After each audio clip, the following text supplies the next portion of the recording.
The 17 News at Sunrise podcast is brought to you by Clinica Sierra Vista.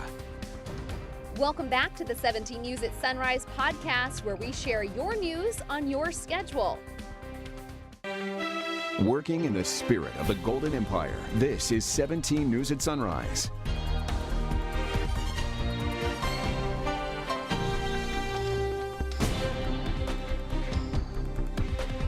Good morning to you here at 5 a.m. Thanks for waking up with us. I'm Maddie Jansen alongside Alex Fisher. And today and this week we are talking about back to school. This will be the week that all of our Kern County students finally get back to the classroom. We learn more about a Bakersfield police officer who is facing felony assault and vandalism charges. A court filing obtained by 17 News says he punched a man, then kicked him while he was down, breaking multiple bones. The alleged incident happened after Officer Damian Romero, who was off duty and walking his dog, was hit by a vehicle that left the scene in northeast Bakersfield. According to police and the probable cause declaration, Romero found the vehicle and confronted the driver. The man was treated at Mercy Hospital for 4 broken ribs and a broken wrist. The man also reported Officer Romero smashed lights and a side mirror on his vehicle. The 43-year-old Romero was charged last week with felony battery, inflicting serious bodily injury and vandalism. His arraignment is set for August 31st. Police say Romero is on paid administrative leave pending the outcome of an internal investigation. And the investigation continues into a deadly crash between a pickup and semi-truck yesterday morning. CHP says the driver of the pickup was an 80-year-old woman. The crash happened around 7:30 at the intersection of Buena Vista Road and Taft Highway. The California Highway Patrol says the driver of the truck died at the scene, while the driver of the semi was not hurt. The CHP says drugs and alcohol were not factors in the crash. We are learning more this morning about an officer-involved shooting in southwest Bakersfield. Now, you may remember we broke this story right here on 17 News at Sunrise yesterday. Police say it happened when officers responded to an attempted break-in at a home just before dawn. 17's Marco Torres has the story. It was a rude awakening for one family on Aquamarine Peak Drive Monday morning. Police say a man was trying to break into their home. At about 5:20 a.m., officers received a report of an unknown male attempting entry through the front door of a residence. A Bakersfield police officer arrived on scene and told the man to stop, but he wouldn't listen and instead turned and charged at the officer with a weapon. The man was armed, just not with a gun. At this time, it appears, and this is very preliminary, that he was armed with a rock. At this point, the officer shot at the man, but none of the bullets hit him. At the same time, a second officer arrived and tased him. Individual was not struck, however, was transported to an area hospital due to the deployment of a taser. No police were hurt. The man is identified as 35-year-old Martiano Jimenez. He was booked on charges of aggravated assault, attempted burglary, felony vandalism, and public intoxication. BPD says no one from the home knew Jimenez. This is the 10th officer-involved shooting in Kern County this year. 5 have been deadly. Neighbors say this kind of thing is alarming for their community and feel unsafe now that it's happened. Since what it's happened, I don't feel safe. I mean, anything could happen. Marco Torres, 17 News. The officer involved was not named and is on routine administrative leave pending the investigation. Police say he was wearing a body camera during the shooting.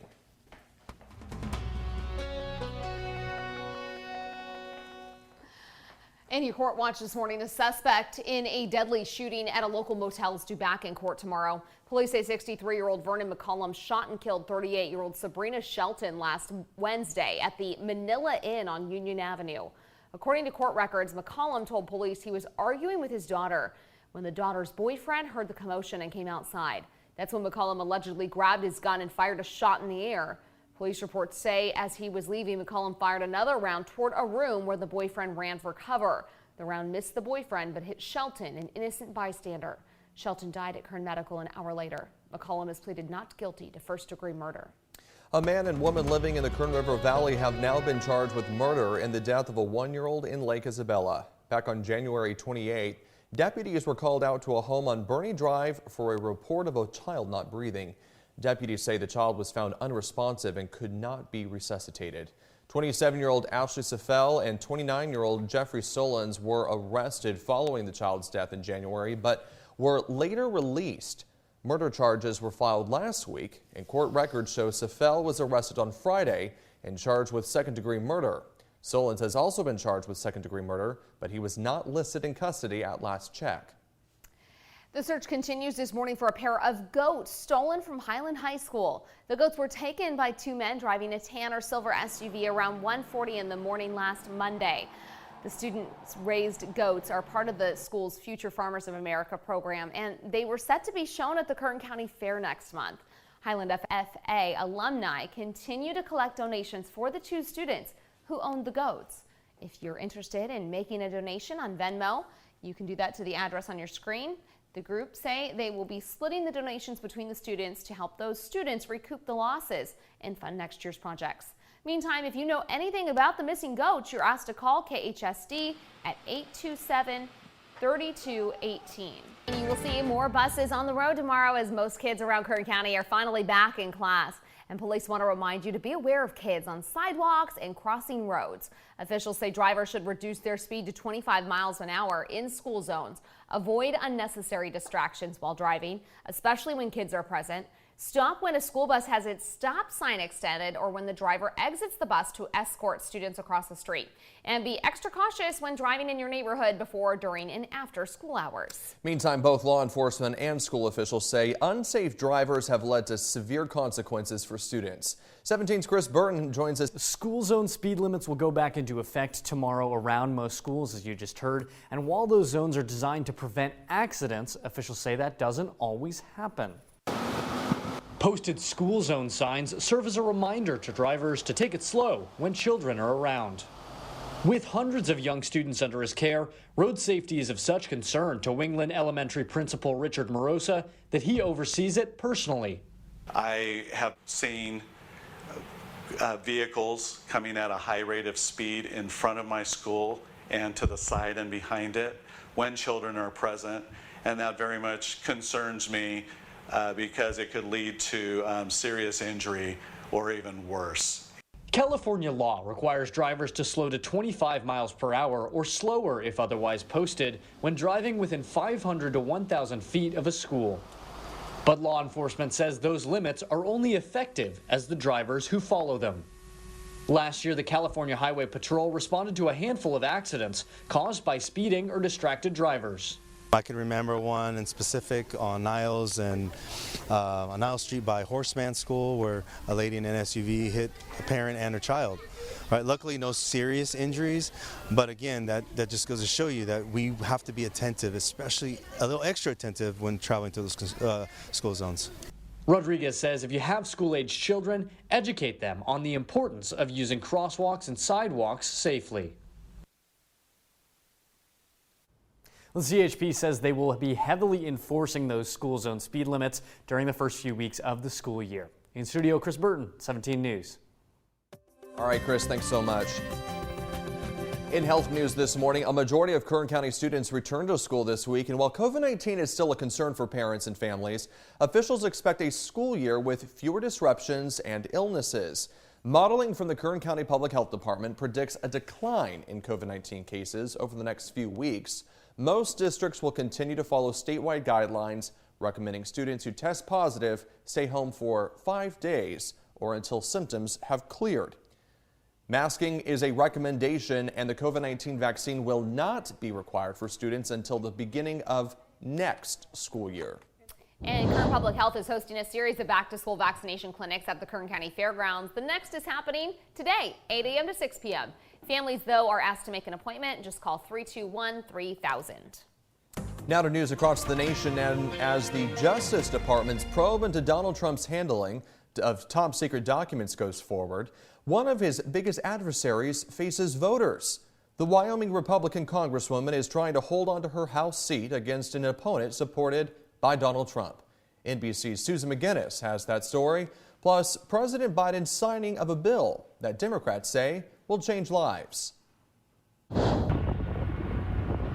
In deep red Wyoming, voters head to the polls as all indications point to Congresswoman Liz Cheney losing her House seat. She's a sellout. Yes, betrayal. Cheney, who co-chairs the January 6th committee, is firmly in former President Trump's crosshairs. Liz, you're fired. Former President Trump, on a crusade to oust her, backs Republican Harriet Hageman, who supports his false claims of election fraud. We're fed up. up with Liz Cheney. There is nothing more important she will ever do. With help from her former VP dad and perhaps Democrats and independents hoping against hope. She promotes democracy In a state where support remains strong for Donald Trump. And as the former president and Republicans fundraise off the FBI's search of his home, the Justice Department under pressure to release the affidavit justifying the search but opposing the move, saying it needs to protect witnesses and the investigation into the former president. This as the current president signs a bill today he says will be life-changing for Americans. This is a historic moment. The $739 billion Inflation Reduction Act makes the biggest investment ever in climate change. It shores up the energy security in this country. It reduces our carbon footprint by far. It allows Medicare to negotiate prescription drug prices, funded in part by new taxes on some corporations and households making more than $400,000 a year. Another legislative achievement for the Biden administration, but one Republicans argue will cost lower and middle-class Americans more. As for Liz Cheney, win or lose, she plans to continue her fight to keep Donald Trump from serving in the White House again. In Washington, Susan McGinnis, NBC News. Also across the nation this morning, the Justice Department is asking a judge to keep sealed the affidavit for the warrant approving the search of former President Donald Trump's Florida estate. The affidavit contains investigators' reasoning for conducting the search of Trump's home last week. Prosecutors say they want to keep it sealed to, quote, protect the integrity of an ongoing law enforcement investigation that implicates national security. The request comes after the judge unsealed the search warrant on Friday, revealing that FBI agents seized 11 boxes of classified material from the property. Former President Donald Trump is calling for the immediate release of the affidavit. He took to his social media platform, Truth Social, yesterday, saying that releasing the affidavit would be in the interest of transparency.